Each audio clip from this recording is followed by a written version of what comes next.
আসসালামু আলাইকুম, সবাই কেমন আছেন? আজ পবিত্র শুক্রবার, সবাইকে জুম্মা মোবারক। আজ সকাল সকাল বাজার আসছে, শাকসবজি নতুন নতুন, এগুলো দেখে ভালো লাগছে, এজন্য ভিডিও করলাম, আপনাদের সাথে শেয়ার করলাম।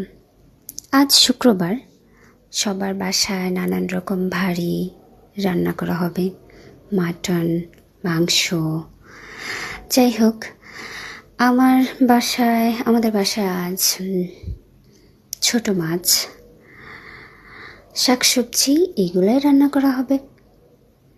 আসলে সবসময় ভারী ভারী খাবার ভালো লাগে না, তাই আজ আমাদের মেনুতে শাকসবজি, ছোট মাছ এইগুলা।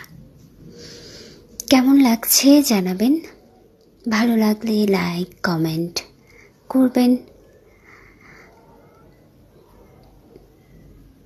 সবাইকে ধন্যবাদ।